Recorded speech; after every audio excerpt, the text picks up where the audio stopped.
Good afternoon students. इस video के अंतर्गत हम लोग शिक्षा का स्तर, स्टैंडर्ड ऑफ एजुकेशन के विषय में अध्ययन करेंगे। इसमें दो पात्र बनाए गए हैं, मिसेस साहनी और मिसेस सहगल। ये दोनों लोग आपस में बातचीत कर रहे हैं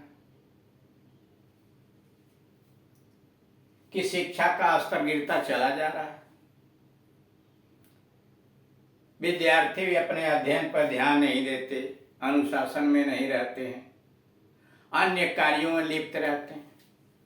दूसरी तरफ अध्यापकों के प्रति भी आलोचना हो रही कि वह भी अपने काम में ध्यान नहीं देते। पहले के अध्यापक छात्रों पर व्यक्तिगत रूप से ध्यान देते थे। परिस्थितियां बदल गई है, समय बदल गया है, उस पर चर्चा होती चली जाए।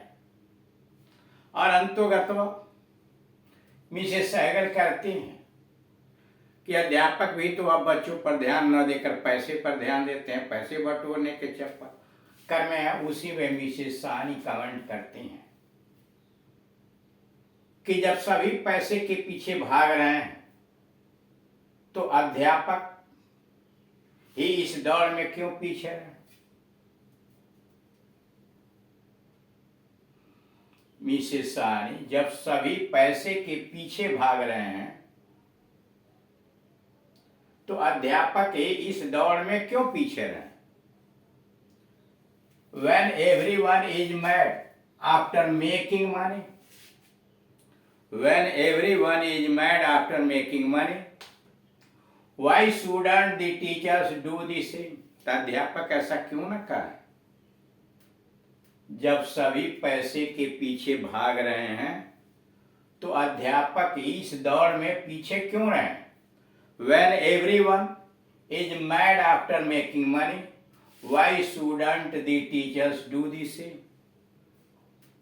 मिसेस साहनी, बड़े खेद के साथ कहना पड़ता है कि निस्वार्थी अध्यापकों का तो जमाना ही लग गया है। मिसेस साहनी कहती हैं कि बड़े खेद के साथ कहना पड़ता है कि निस्वार्थी अध्यापकों का तो जमाना ही लग गया है। It is a pity that there are no selfless teachers now. बड़े खेद के साथ कहना पड़ता है कि निस्वार्थी अध्यापकों का तो जमाना ही लग गया है। It is a pity, बड़े करुणा की बात है, बड़े खेद की बात है, that there are no selfless teachers now.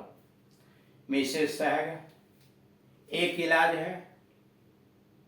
मेरे विचार में यदि इनका वेतन बढ़ा दिया जाए तो योग्य बुद्धिमान इस क्षेत्र में आने को लालायित होंगे।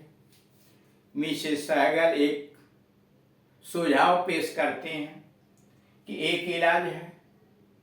मेरे विचार में यदि इनका वेतन बढ़ा दिया जाए तो योग्य बुद्धिमान इस क्षेत्र में आने को लालायित होंगे।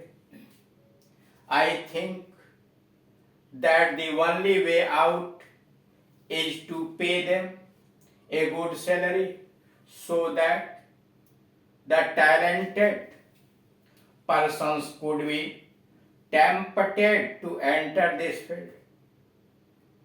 मिसेस सहगल कहती हैं कि एक इलाज है, वो सुझाव देती हैं कि एक इलाज है मेरे विचार में, यदि इनका वेतन बढ़ा दिया जाए तो योग्य बुद्धिमान इस क्षेत्र में आने को लालायित होंगे। I think that the only way out is to pay them a good salary so that the talented persons could be tempted to enter this field.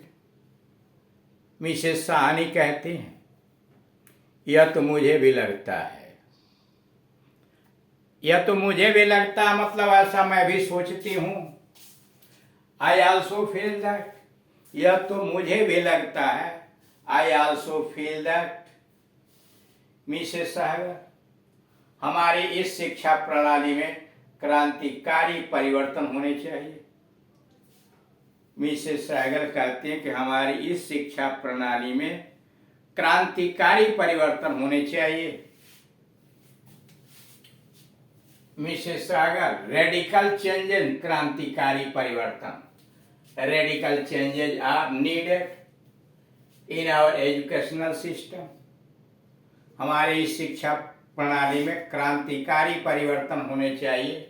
Radical changes are needed in our educational system.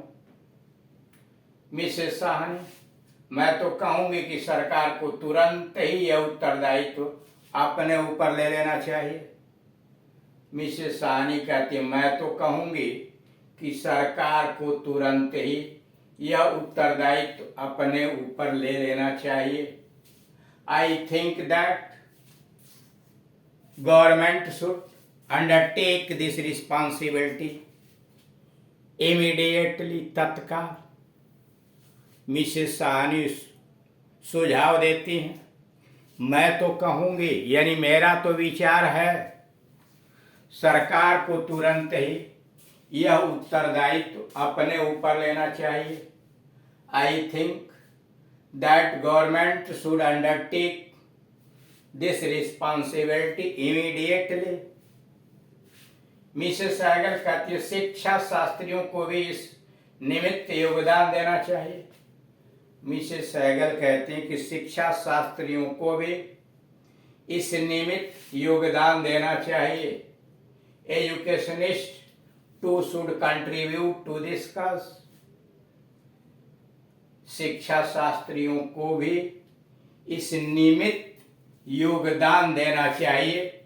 Educationist too should contribute to this cause, यानी शिक्षा शास्त्रियों को भी इस क्षेत्र में योगदान देना चाहिए। अब आइए अगला टॉपिक, अपराध, क्राइम्स। अपराध, क्राइम्स, इसमें दो पात्र बनाए गए हैं, अशोक और प्राण। ईमानदारी सर्वोत्तम नीति है। ईमानदारी सर्वोत्तम नीति है। Honesty is the best policy. Ashok, ईमानदारी सर्वोत्तम नीति है। Honesty is the best policy. प्राण, पर मैं बेईमानी में विश्वास रखता हूं, but I believe in dishonesty. दोनों में वार्ता चल रही है। अशोक कहता है कि ईमानदारी सर्वोत्तम नीति है, honesty is the best policy. इस पर प्राण कहता, मैं बेईमानी में विश्वास करता हूं, but I believe in dishonesty. But I believe in dishonesty. Ashok, ऐसा तुम इसलिए कहते हो क्योंकि तुम काम करना नहीं चाहते। अशोक कमेंट करता है कि तुम बेईमानी में इसलिए विश्वास रखते हो क्योंकि तुम काम करना नहीं चाहते। ऐसा तुम इसलिए कहते हो क्योंकि तुम काम करना नहीं चाहते। You say so because you don't want to work. You say so because you don't want to work. प्राण, यह बात नहीं है। वास्तव में परिश्रम करने वाला आदमी बड़ी मुश्किल से ही गुजर बसर कर पाता है। प्राण कहता है, यह बात नहीं है। वास्तव में परिश्रम करने वाला आदमी बड़ी मुश्किल से ही गुजर बसर कर पाता है। इट्स नॉट दैट, ऐसा नहीं है। It's not that. In fact, a hard-working person can hardly make his both ends meet. प्राण कहता है, यह बात नहीं है। वास्तव में परिश्रम करने वाला आदमी बड़ी मुश्किल से ही गुजर बसर कर पाता है। It's not that, ऐसा नहीं है। In fact, a hard-working man या hard-working person can hardly make his both ends meet, मुश्किल से गुजर बसर कर पाता है। तो इस तरह से आप देख रहे हैं कि शिक्षा के स्तर पर मिसेस साहनी और मिसेस सहगल के बीच कैसे वार्ता चली है।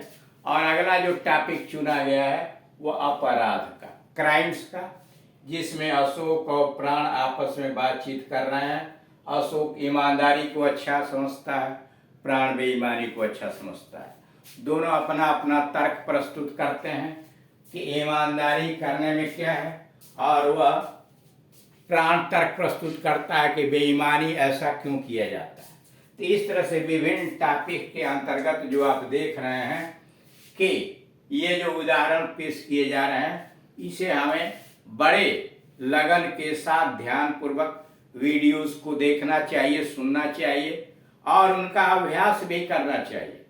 इसलिए कि जब हम फर्राटेदार अंग्रेजी बोलने की तरफ बढ़ चुके हैं, हमने यह डिसीजन ले लिया है, डिटर्मिनेशन किया है कि हम फ्लुएंटली इंग्लिश स्पीकिंग बोलेंगे, तो बहुत सारे विषयों पर हमने अध्ययन भी कर लिया है, विभिन्न पहलुओं में, हॉस्पिटल पर, ऑन दी रोड, सड़क, घर, बाजार, दुकान आदि आदि चीज़ों पर हमने बहुत प्रकार के वाक्यों को देखा। अब सबको समायोजित करते हुए विभिन्न विषयों के ऊपर यह वास्तव में कैसे बातचीत की जाती है, कैसे उसका प्रयोग किया जाता है, वो प्रदर्शित किया जा रहा है। अब हमें भी प्रैक्टिस की तरफ लगन के साथ जितना अधिक परिश्रम करना चाहिए उतना करें। जिसे भी हमने अपना पार्टनर बनाया है इंग्लिश स्पीकिंग के अंतर्गत, उसके साथ इस प्रकार के वीडियोस के अंतर्गत जो बातें दी गई हैं उसका अभ्यास करना चाहिए। उसका लाभ यह होगा कि हमारे मन के अंतर्गत आत्मविश्वास पैदा होगा, और जितना अधिक आत्मविश्वास पैदा होगा, डर जो मन के अंतर्गत डर है कि अंग्रेजी हम बोल पाएंगे नहीं बोल पाएंगे, वह निकलती चली जाएगी। और साथ ही साथ धीरे धीरे जो आत्मविश्वास बनेगा, हम लोगों का जो बॉडिकल लैंग्वेज है, चेहरे का जो हाव भाव है, वह बदलता चला जाएगा और एक दूसरे को सुझाव भी देंगे कि हम उसके अंतर्गत क्या गलतियां कर रहे हैं और उस गलतियों को कैसे सुधारा जाए। जितना अधिक हम अभ्यास करेंगे उतना ही हम सक्षम होते चले जाएंगे। Thank you.